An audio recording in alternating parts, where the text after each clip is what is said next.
language part.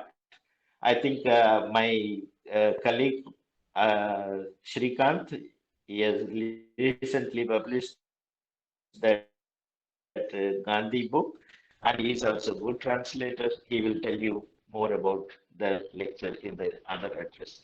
Okay, thank you very much. Yeah, thank you for giving me this opportunity to give this extempo, yeah, talk, because as Sri Kumar told, it is all came at the last moment. The last moment preparations have to be like that because we have exams are also going on.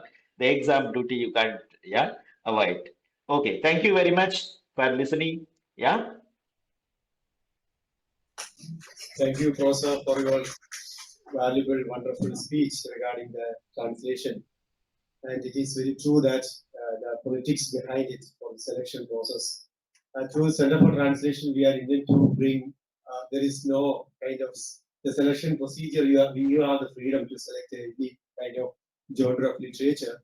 So all of you are requested to translate, and we will be publishing it soon, coming months, with an ISBN number books. Those who couldn't get information or intended to translate, they can participate in the translation across India to us, and you can present also in coming days.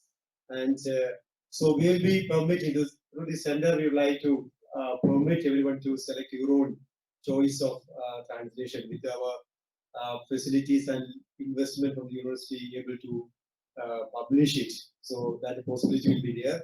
Even though we concentrate some part to the technical translation, so for job creations. Finally, we are intended to connect the people. Thank you so much, sir, for wonderful speech, and so coming days will be giving that. So now I invite our my dear colleague, Dr. Shrikant Arun Pathak, Assistant Professor, Department of German, University of Mumbai, for delivering this special address. Shrikant has already is a wonderful translator and already translated into German and Marathi. So Shrikant will be given more insight into his experiences regarding the translation. So warm welcome, and over to Shrikant. Thank you, Sri Kumar. Am I audible? I guess I am. Yes. Good afternoon, everyone. Firstly, I would like to express my heartfelt gratitude to the Center of Translation Department of German University of Kerala for inviting me here and giving me the opportunity to connect with all of you. I'm really happy that this was possible even at such a short notice. And thank you, dear Dr. Sri Kumar, for all your efforts to make it all come together. Today, I would be sharing my experiences of translating two books with you. Firstly, a picture book from English to German on the life of Mahatma Gandhi that was originally written in Gujarati by Sarla Devi Mazumdar, and a German novel into Marathi written by Daniel Kehlmann.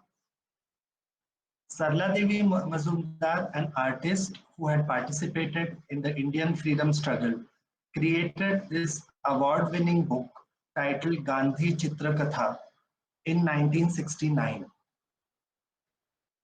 and dedicated it to children. It has been translated into 9 Indian and 3 foreign languages and has sold more than 100,000 copies till date. This should be noted because it's a very large number if you consider the book sale in India, as Professor Natarajan also pointed out. Her paintings and books are well known in India and abroad. To make this session a little interactive, I'm going to request you something. Please send a thumbs up in the chat or in the video feed if you have heard of Daniel Kehlmann and read some of his works. I'm sure a majority of people in this room, yeah, I can see so many thumbs going up suddenly.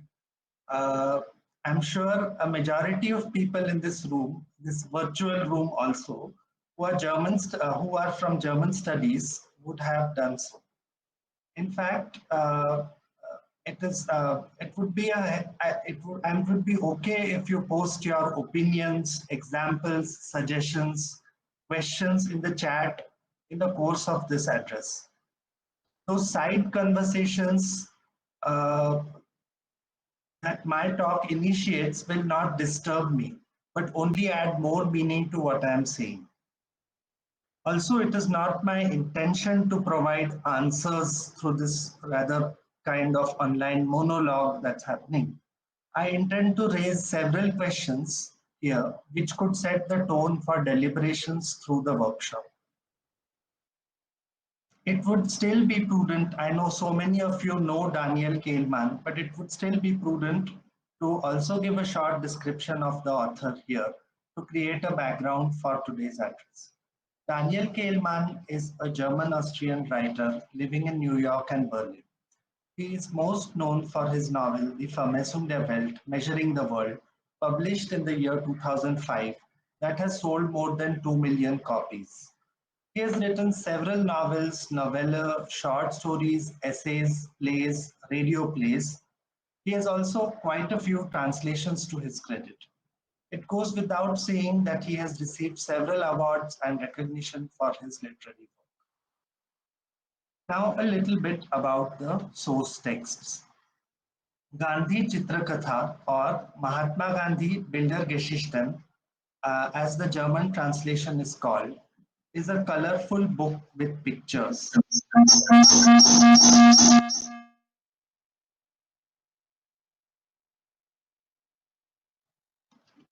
Maybe I can just repeat. Gandhi Chitrakatha or Mahatma Gandhi Bildergeschichten, as the German translation is called, is a colorful book with pictures.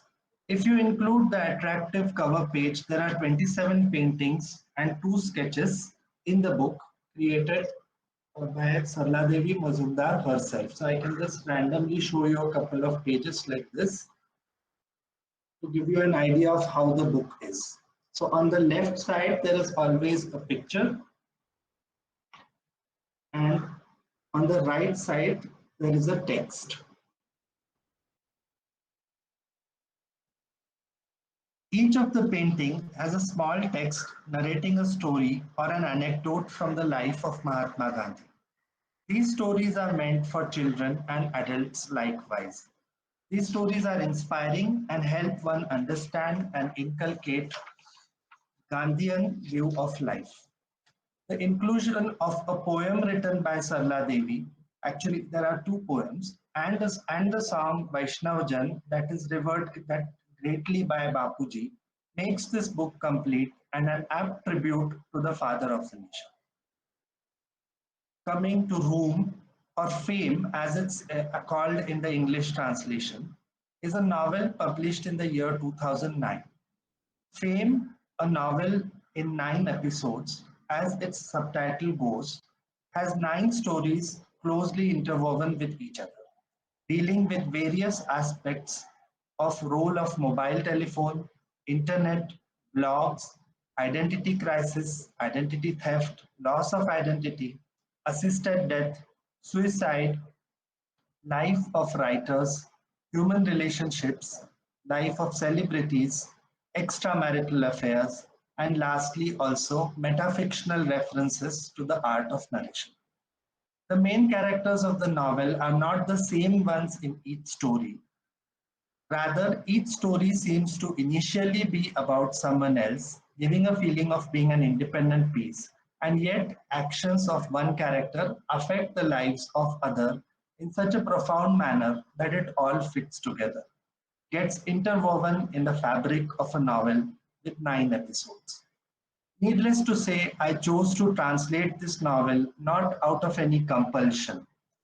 The metafictional references, the open-endedness of each story, and the different clues left in the text to be unraveled by the readers makes you fall in love with the novel at the first read.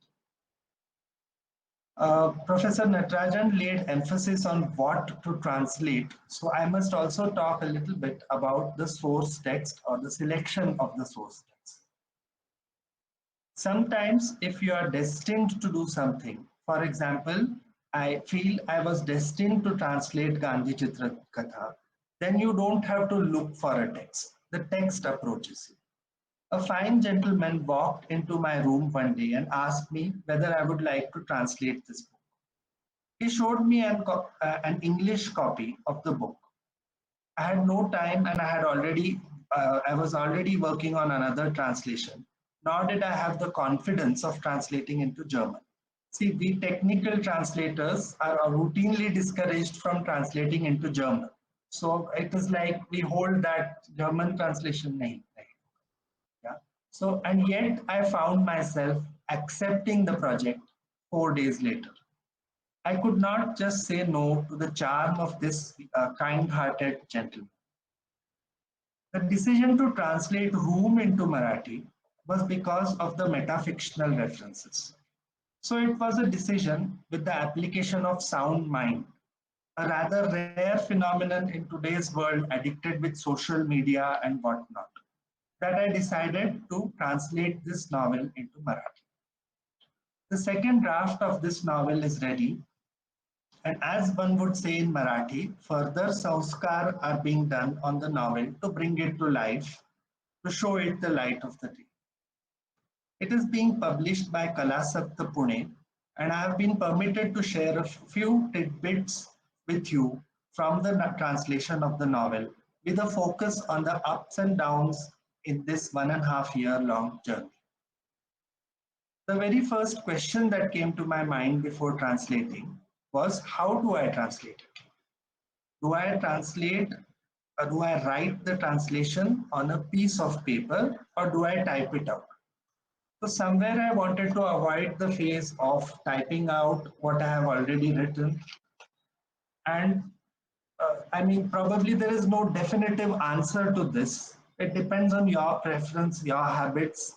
If you easily get distracted by work, wait, let me reformulate that. If you get easily distracted by emails or Facebook posts, or you don't like typing, then pen and paper are definitely for you. I was all for typing, and this step was made simple by Google input tools. I could even speak out the translation, which my phone would transcribe. Mind you, one has to read and revise what has been transcribed very carefully. Otherwise, a knot of tins can go wrong in the text. Let me repeat that. Mind you, one has to read and revise what has been transcribed very carefully. Otherwise, a knot of tins can go wrong in the text.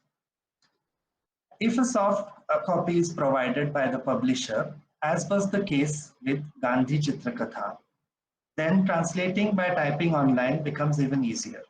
In this case, as it was a book with pictures, one could appreciate the translation taking its form as one was translating. And so began the journey of translation. The first speed breaker was the names of characters. So what does one do with them? Even simple names like Leo, Ralph, Maria, Elizabeth, Matthias can be challenging when it comes to writing them in an Indian language.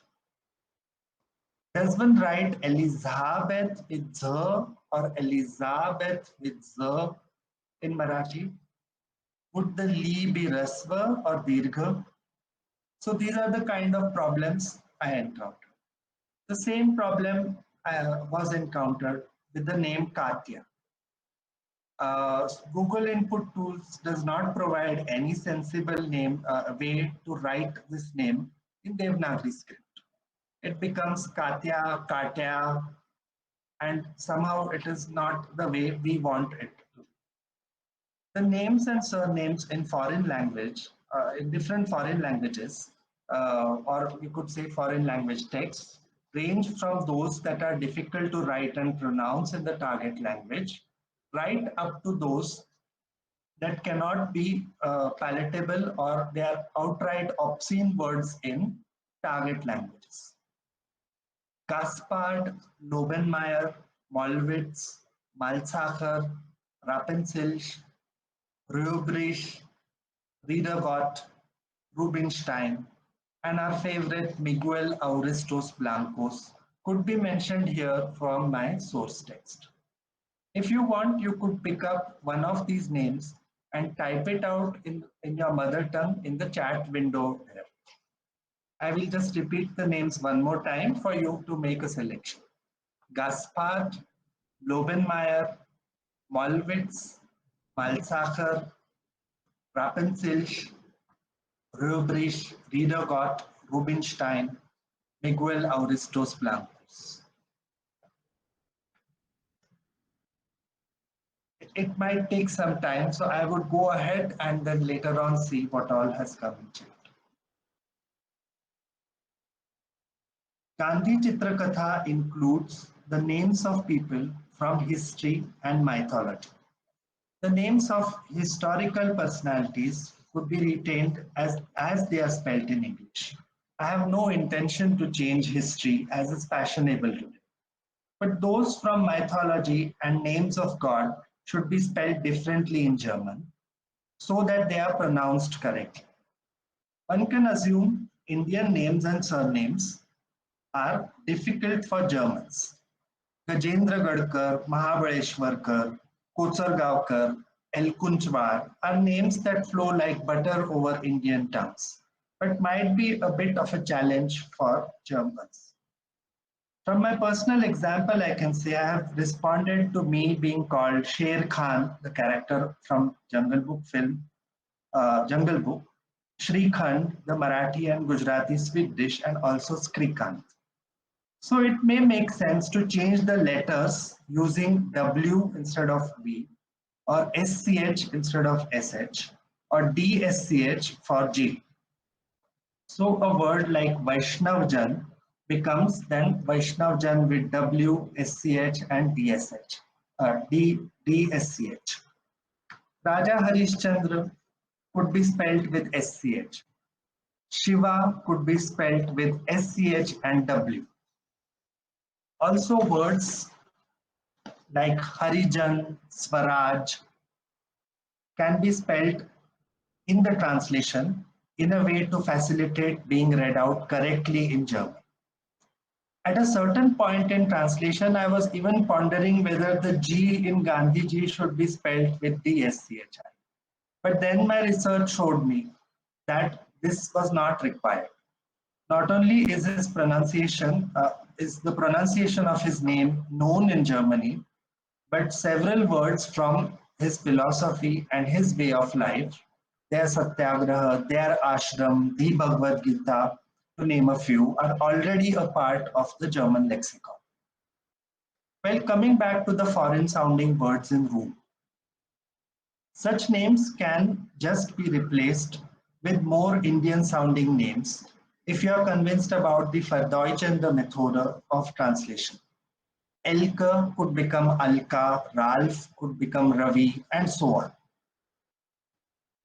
Such a text, however, that not only has Indian sounding words, but where even other aspects are likewise Indianized, could be seen like a layer of Shuddh Desi ghee applied to anything foreign or unknown in the text. This will be very easy to read, but there will be nothing unusual in the text. Yeah, it would make very easy to digest with the ghee, but I am not allowed to have ghee.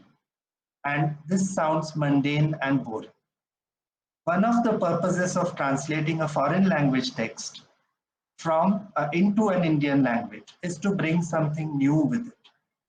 The readers who are aware that they are reading a translated text are implicitly aware of this, and they will expect novelty, even in the names.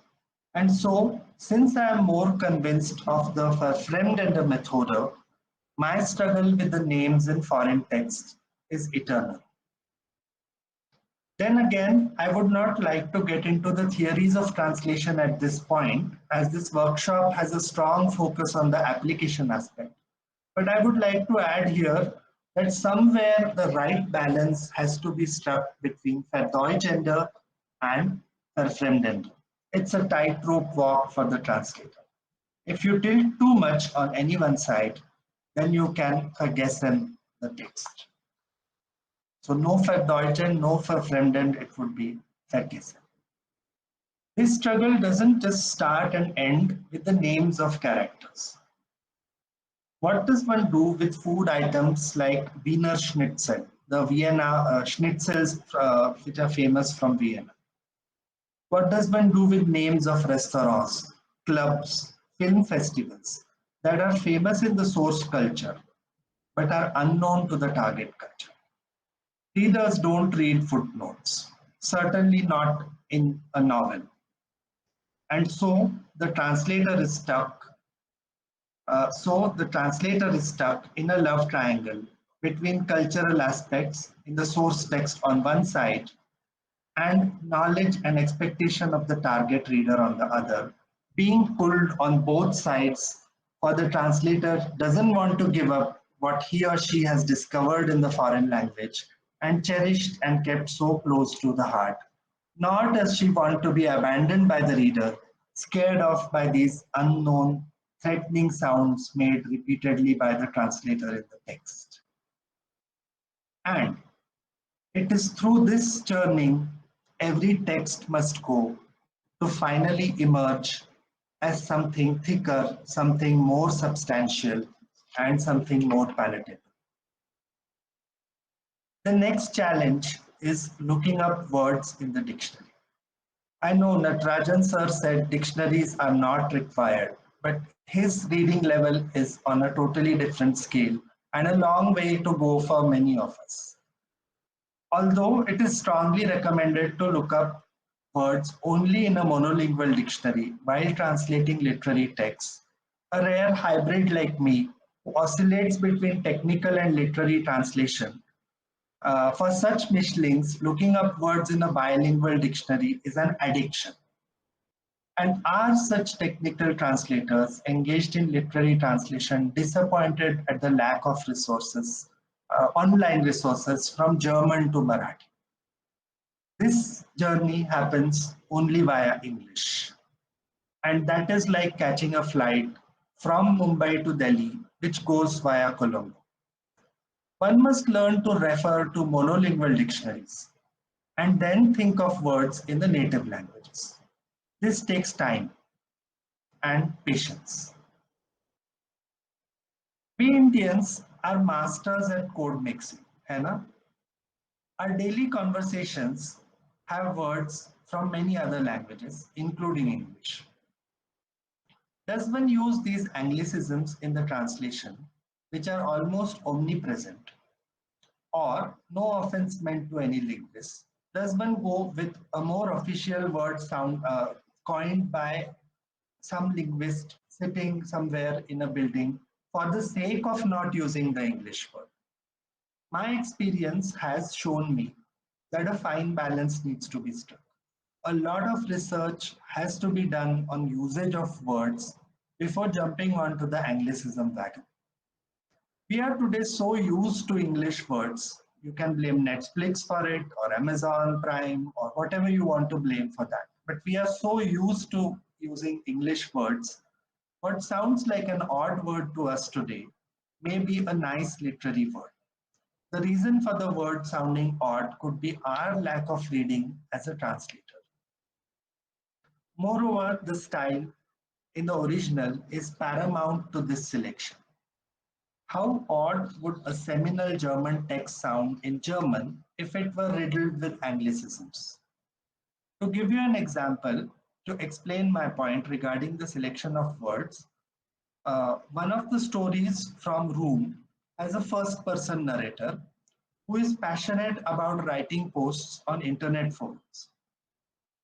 And he uses a lot of colloquial or spoken German, English words, half sentences, and sometimes just infinitives while describing things. So in this case, it would not be right to choose words from quote unquote standardized Marathi. Would this not amount to putting words into his mouth? Even the choice of words from spoken Marathi would be a challenge. There are probably different generations that use different set of words. Is the translator creating a mishmash in all this enthusiasm? In my translation of this story, I have used words like Lai Bhayanak, Dokyala Tap, Tube Petne, Rada, Doke Firne, Jagat Bhari, Full to Fan, Jakas, Bhari, to name a few of them. I do not know whether one person would use all these words and whether this would create a chimera-like character in the novel who uses words from spoken language that do not match with each other.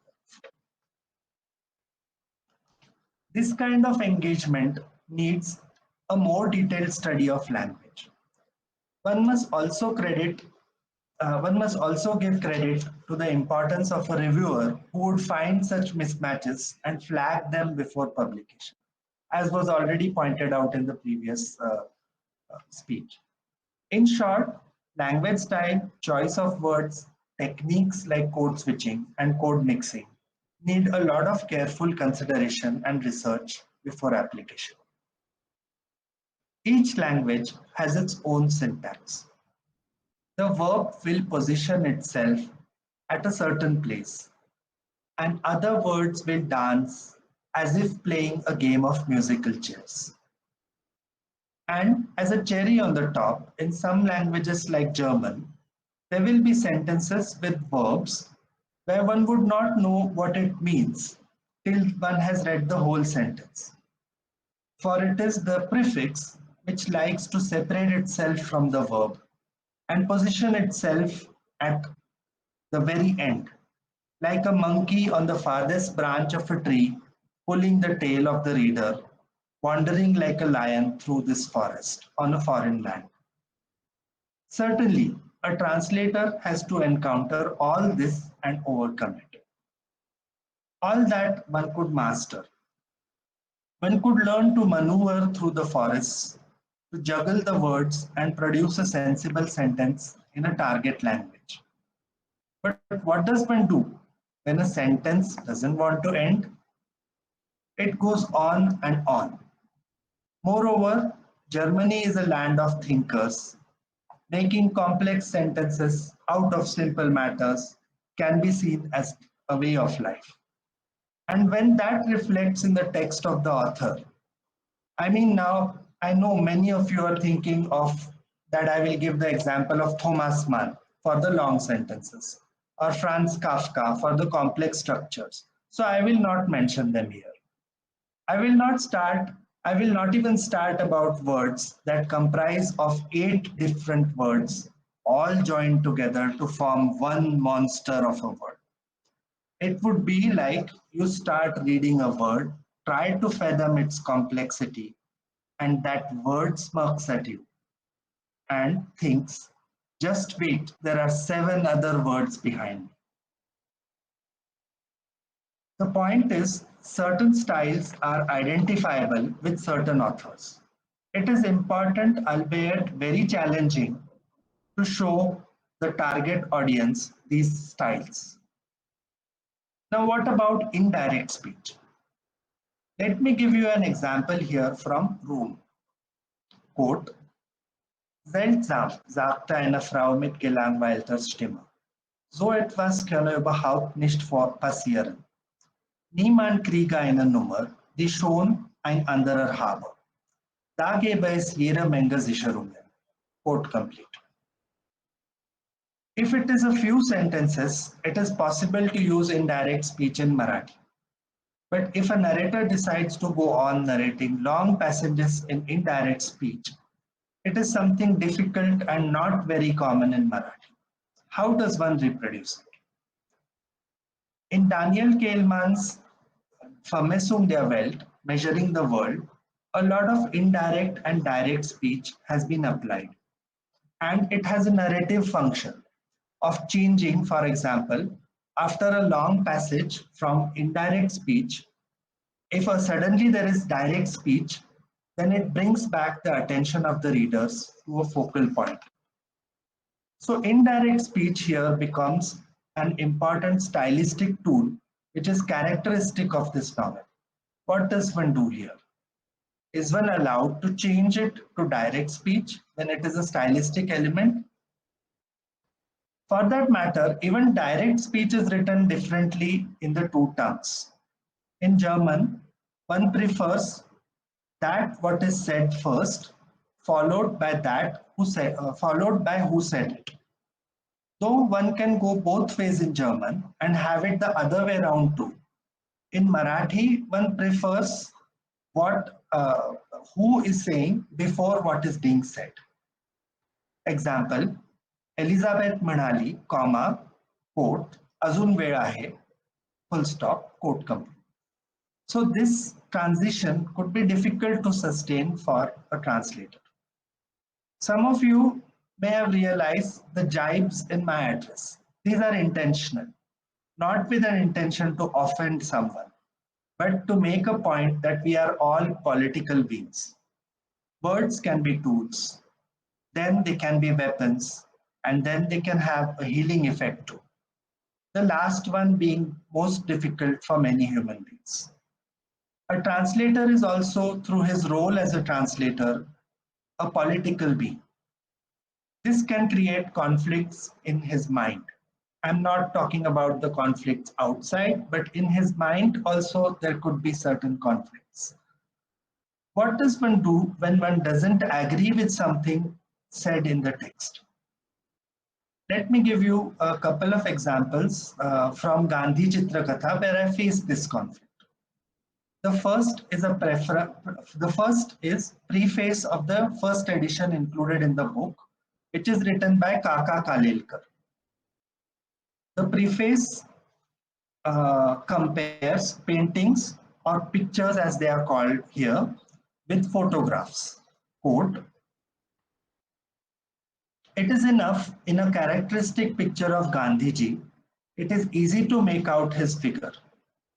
But a photograph of Gandhiji cannot reveal his temperament, his high character, his fondness for children, his unwavering firmness when a crisis faces him. While these things a camera cannot catch, the artist visualizes and attempts to bring them out in his picture of Gandhiji. While photography is an art that mechanically takes down notes, painting is a creative art.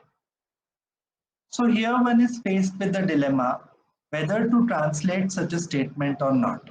When you do not agree, for example, that photography is only mechanically taking notes, or that it is not a creative art.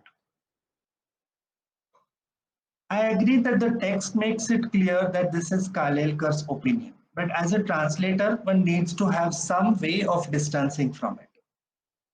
It is not that I am just repeating something someone else has said in another language, because even if I were doing so, in this repeating, I am saying it myself.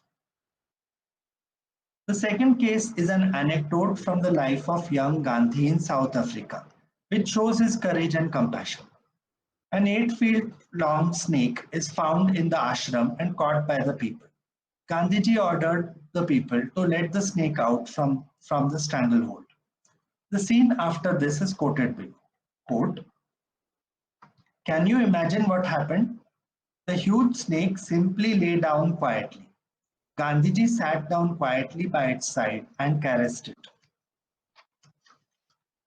The snake wagged its tail to express its supreme satisfaction. It was then quietly released near the bank of the streamlet. Quote complete. Now, I agreed that these are anecdotes, so one should not necessarily look up for historical evidence for the same. But one can accept, and one can also accept that the snake might have been a harmless one or not an aggressive one, so it did not attack anyone. It may have laid down due to exhaustion, but the wagged its tail to express its supreme satisfaction seems to be exaggeration, which makes the text problematic. In my opinion, one doesn't need to idolize Gandhiji through exaggerations. The reach of his words, deeds, and sacrifices exceed any idolization humanly possible. What does one do in this case? Should one relativize what is said? Quote, der Schlangenschwanz bewegte sich, als wollte die Schlange dadurch die höchste Zufriedenheit äußern? Will this relativization mean being unfaithful to the text? Or should one rather take it in a stride and translate as is given in the text, without accepting any liability for what is being said. In both cases, one is not being true to oneself somewhere. I have no answer to this dilemma. Another aspect I would like to discuss here is the one of political correctness. The English translation of Gandhi Chitrakatha, which was my source text, has Khushwant Singh's English version of the hymn Vaishnav Jan. Just a second.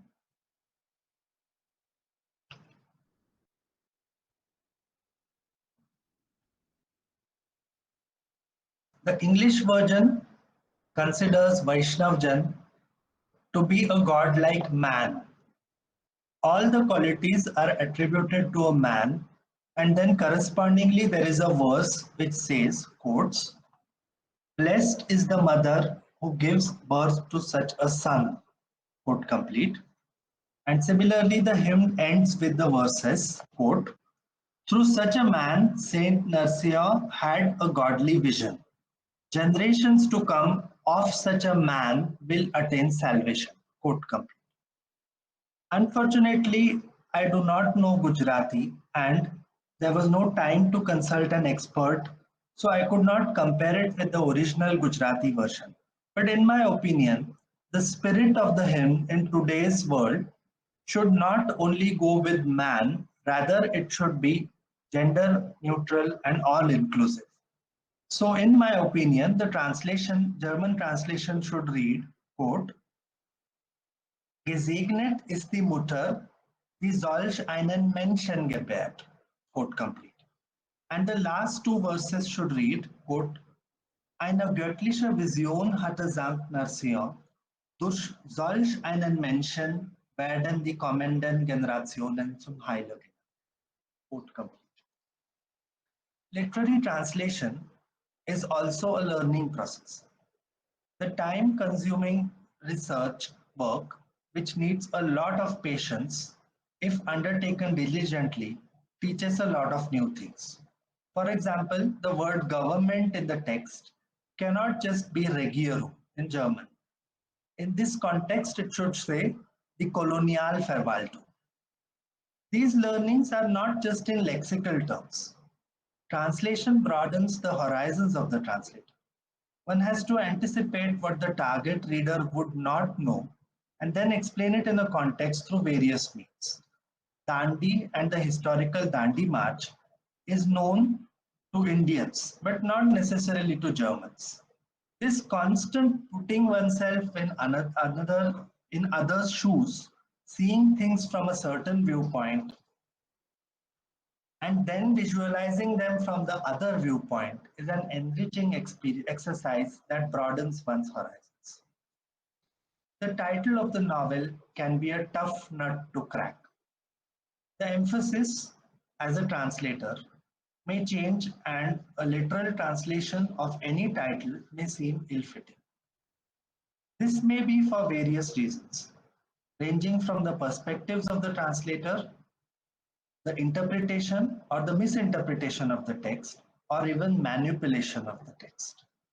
Then again, what if I'm not happy with the original title to start with? What if, as a reader, I feel that Room as a title doesn't do justice to all that I read in the novel?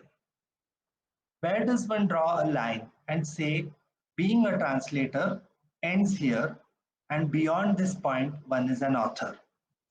At what point does translation cease to be translation and become an adaptation?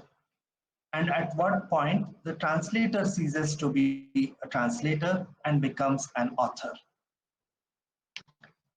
I come to the conclusion. It's a poem.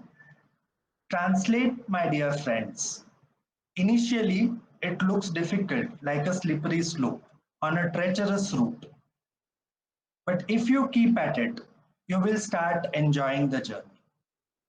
Not only will you find precious stones on the way, but the best treasure is the serene view from the mountain peak. When you master this skill, no, this art or is it both? You will realize that there are pains, but the fruits of the discovery are far more enjoyable. Translate, my dear friends, for it will get you insights about the other. That what is unknown today will unravel to you in the best possible fashion. And as if that's not enough, it will also fetch you insights about your own self. Translate, my dear friends, for it is one of the greatest joys in life that you will find. With these words, I conclude my long monologue, and I hope I have energized you with all my questions, and I wish all the participants all the best in the workshop. Thank you.